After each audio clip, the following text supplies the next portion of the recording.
एक बार की बात है कि एक सियार जंगल में एक पुराने पेड़ के नीचे खड़ा था। पूरा पेड़ हवा के तेज झोंके से गिर पड़ा। सियार उसकी चपेट में आ गया और बुरी तरह घायल हो गया। वह किसी तरह घिसटता घिसटता अपनी मान तक पहुंचा। कई दिन बाद वह मान से बाहर आया। उसे भूख लग रही थी। शरीर कमजोर हो गया था। तभी उसे एक खरगोश नजर आया। उसे दबोचने के लिए वह झपटा। सियार कुछ दूर भागकर हौंकने लगा। उसके शरीर में जान ही कहाँ रह गई थी। फिर उसने एक बटेर का पीछा करने की कोशिश की। यहाँ भी वह असफल रहा। हिरन का पीछा करने की तो उसकी हिम्मत भी न हुई। वह खड़ा सोचने लगा, शिकार वह कर नहीं पा रहा था। भूखों मरने की नौबत आएगी समझो। क्या किया जाए। वह इधर उधर घूमने लगा पर कहीं कोई मरा जानवर नहीं मिला। घूमता घूमता वह एक बस्ती में आ गया। उसने सोचा शायद कोई मुर्गी या उसका बच्चा हाथ लग जाए। सो वह इधर उधर गलियों में घूमने लगा। तभी कुत्ते भान भान करते उसके पीछे पड़ गए। सियार को जान बचाने के लिए भागना पड़ा। गलियों में घुसकर उनको छकाने की कोशिश करने लगा पर कुत्ते तो कस्बे की गली गली से परिचित थे। सियार के पीछे पड़े कुत्तों की टोली बढ़ती जा रही थी और सियार के कमजोर शरीर का बल समाप्त होता जा रहा था। सियार भागता हुआ रंगरेजों की बस्ती में आ पहुंचा था। वहां उसे एक घर के सामने एक बड़ा ड्रम नजर आया। वह जान बचाने के लिए उसी ड्रम में कूद पड़ा। ड्रम में रंगरेज ने कपड़े रंगने के लिए रंग घोल रखा था। कुत्तों का टोला भौंकता चला गया। सियार सांस रोककर रंग में डूबा रहा। वह केवल सांस लेने के लिए अपनी थूथनी बाहर निकालता।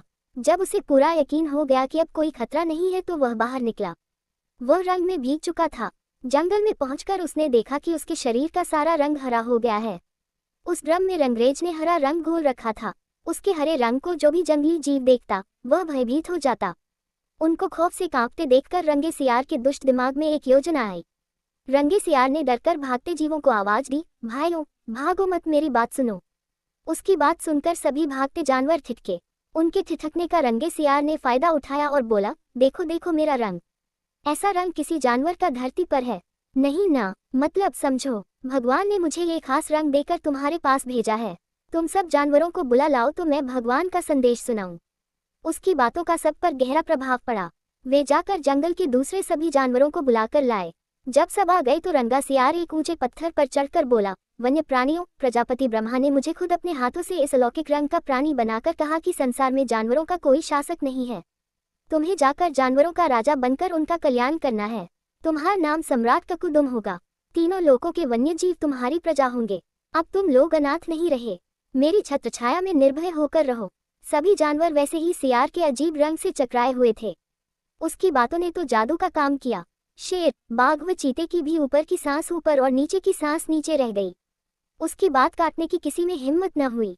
देखते ही देखते सारे जानवर उसके चरणों में लौटने लगे और एक स्वर में बोले, हे ब्रह्मा के दूत, प्राणियों में श्रेष्ठ ककुदुम, हम आपको अपना सम्राट स्वीकार करते हैं।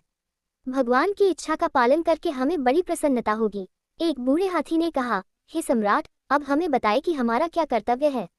रंगा सियार सम्राट की तरह पंजा उठाकर बोला, तुम्हें अपने सम्राट की खूब सेवा और आदर करना चाहिए। उसे कोई तकलीफ नहीं होनी चाहिए। हमारे खाने पीने का शाही प्रबंध होना चाहिए। शेर ने सिर झुकाकर कहा, महाराज ऐसा ही होगा। आपकी सेवा करके हमारा जीवन धन्य हो जाएगा। बस सम्राट ककुदुम बने रंगे सियार के शाही ठाठ हो गए। वह राजसी शान से रहने लगा। कई लोमड़ियां उसकी सेवा में लगी रहती। भालू पंखा झुलाता। सियार जिस जीव का मांस खाने की इच्छा जाहिर करता उसकी बलि दी जाती। जब सियार घूमने निकलता तो हाथी आगे आगे सूंड उठाकर बिगुल की तरह चिंघाड़ता चलता। दो शेर उसके दोनों ओर कमांडो बॉडीगार्ड की तरह होते। रोज ककुदुम का दरबार भी लगता। रंगे सियार ने एक चालाकी यह कर दी थी कि सम्राट बनते ही सियारों को शाही आदेश जारी कर उस जंगल से भगा दिया था। उसे अपनी जाति के जीवों द्वारा पहचान लिए जाने का खतरा था। एक दिन सम्राट ककुदुम खूब खा पीकर अपने शाही मांद में आराम कर रहा था कि बाहर उजाला देखकर उठा। बाहर आया तो चांदनी रात खिली थी। पास के जंगल में सियारों की टोलियां हु एस की बोली बोल रही थी। उस आवाज को सुनते ही ककुदुम अपना आपा खो बैठा। उसके अंदर के जनजात स्वभाव ने जोर मारा और वह भी मुंह चांद की ओर उठाकर और सियारों के स्वर में मिलाकर हु करने लगा। शेर और बाघ ने उसे हु करते देख लिया। वे चौंके। बाघ बोला, अरे ये तो सियार है। हमें धोखा देकर सम्राट बना रहा। मारो नीच को। शेर और बाघ उसकी ओर लपके और देखते ही देखते उसका त्या पांचा कर डाला। सीखा नकलीपन की पोल देर या सबेर जरूर खुलती है।